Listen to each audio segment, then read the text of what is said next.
Hello viewers, আসসালামু আলাইকুম। আজ আবার একটা নিউ আনাদার রেসিপি নিয়ে চলে আসলাম আপনাদের সামনে। যে দেখুন, আমি আজকে রান্না করছি হলো লোটে শুটকি দিয়ে সবজি রান্না। এত মজা হয় যে কি বলবো। খুব মজার একটা রেসিপি। অবশ্যই বাসায় একবার ট্রাই করবেন। অনেক মজা হয় এই রেসিপিটা। একবারেই ১ প্লেট ভাত নিমিষে শেষ হয়ে যাবে এই রেসিপি দিয়ে ভাত খেলে। তাহলে আমরা দেখে নিই কিভাবে এই মজাদার রেসিপিটা আমি তৈরি করলাম। আমি ১ম এ এখানে আলু এভাবে চিকন করে ফালি করে কেটে নিয়েছি, আর নিয়েছি বেগুন এভাবে ফালি করে চিকন করে কেটে নিয়েছি, নিয়েছি বরবটি এভাবে টুকরো করে কেটে নিয়েছি। কেটে নিয়ে ভালোভাবে পরিষ্কার করে ধুয়ে নিয়েছি। তো সবজি রান্না করার জন্য যেসব উপকরণ লাগে সেগুলো নিয়েছি আমি এখানে। লোট্টে মাছের শুটকি নিয়েছি। লোট্টে মাছের শুটকি নিয়ে ভালোভাবে কেটে ধুয়ে টেলে গরম পানি দিয়ে পরিষ্কার করে ধুয়ে নিয়েছি। তারপর যেসব উপকরণ লাগে সেগুলো নিয়েছি আমি এখানে কাঁচামরিচ ফালি নিয়েছি, পেঁয়াজ কুচি নিয়েছি, রসুন কুচি, আর রান্নার জন্য আমি এখানে একটা কড়াই বসিয়ে দিয়েছি। এখন আমি দিয়ে দিব পেঁয়াজ কুচি, রসুন কুচি, কাঁচামরিচ ফালি। দিয়ে দিচ্ছি রান্নার রেগুলার তেল। দিয়ে এবার আমি এভাবে নেড়েচেড়ে কিছুক্ষণ ভেজে নিব। দেখুন আমি এভাবে নেড়েচেড়ে ভেজে নিচ্ছি। এখন আমি দিয়ে দিচ্ছি ২ টো তেজপাতা। তো এভাবে তেজপাতাটা টুকরো করে দিয়ে দিলাম। দিয়ে এভাবে নেড়েচেড়ে কিছুক্ষণ ভেজে নিব।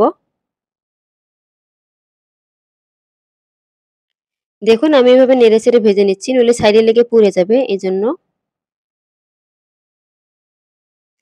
তারপর আমার যখন মরিচ আর হলো পেঁয়াজ, রসুন কুচিটা ভাজা হয়ে গেছে, তারপর দিয়ে দিলাম আমি টেলে নিয়ে যে শুটকিটা রেখেছিলাম পরিষ্কার করে ধুয়ে সেটা দিয়ে দিচ্ছি। দিয়ে এভাবে নেড়েচেড়ে কিছুক্ষণ ভেজে নিব। পেঁয়াজ, মরিচ, রসুনের সঙ্গে। অবশ্যই একটু ভালোভাবে ভেজে নিতে হবে। তাহলে তরকারির স্বাদ, টেস্ট আরো বেড়ে যাবে। খেতেও অসাধারণ লাগবে। অনেক মজা লাগবে। আর এই যে আমার ভেজে নেওয়া হয়ে গেছে শুটকিটা, এখন আমি দিয়ে দিচ্ছি সবজিগুলো। দিয়ে এবার আমি নেড়েচেড়ে কিছুক্ষণ ভেজে নিব। দেখুন আমি এভাবে নেড়েচেড়ে ভেজে নিচ্ছি, আর দিয়ে দিলাম হলো পরিমাণ মতো হলুদ আর লবণ। দিয়ে আবারও এভাবে নেড়েচেড়ে কষিয়ে নেব কিছুক্ষণ।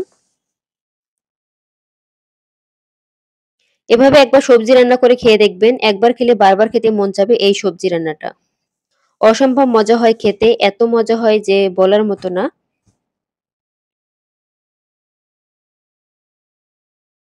দেখুন আমি এভাবে নেড়েচেড়ে কষিয়ে নিচ্ছি।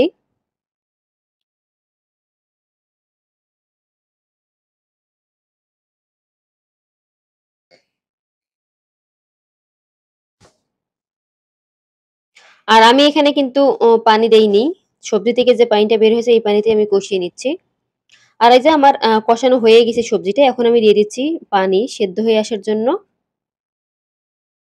পরিমাণ মতো পানি দিয়ে এখন ঢাকনা দিয়ে ঢেকে হয়ে আসা পর্যন্ত অপেক্ষা করব।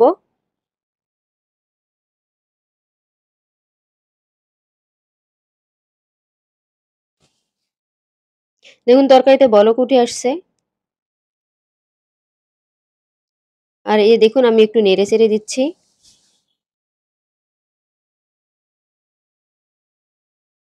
এই যে আমার রান্নাটা প্রায় হয়ে গিয়েছে। আমি একটু আধা ভাঙ্গা করে নিয়েছি। একেবারে পুরাটা ম্যাশড করিনি। একটু আধা ভাঙ্গা করে নিলে অনেক ভালো হয়। খেতেও অসম্ভব মজা লাগে। এখন আমি দিয়ে দিচ্ছি হলো জিরা আর ধনিয়ার গুঁড়া টেলে নেয়া। নিয়ে এভাবে নেড়ে-চেড়ে আমি কিছুক্ষণ রান্না করে নামিয়ে নিব। দেখুন আমি এভাবে নেড়ে-চেড়ে দিচ্ছি যেন নিচে লেগে না যায় এজন্য। আর একটু আধা ভাঙ্গা করে নিলে অনেক মজা হয়, অনেক টেস্ট হয়। অনেক মজার একটা দেখুন রেসিপি। আমি এভাবে অবশ্যই নেড়ে-চেড়ে বাসায় দিচ্ছি ভালোভাবে মসলাটা মিক্স যেন হয় এজন্য। এখন আমি নামিয়ে নেব। আমার রান্নাটা হয়ে গিয়েছে। এই যে পরিবেশন করে দেখাচ্ছি। দেখুন কতটা লোভনীয় হয়েছে। দেখছেন খেতে কিন্তু অসম্ভব মজা হয়েছে। এত মজা হয়েছে যে কি বলবো। অনেক মজার হয় এই শুটকি দিয়ে সবজি রান্না। আজকের ভিডিওটি এ পর্যন্তই। আল্লাহ হাফেজ।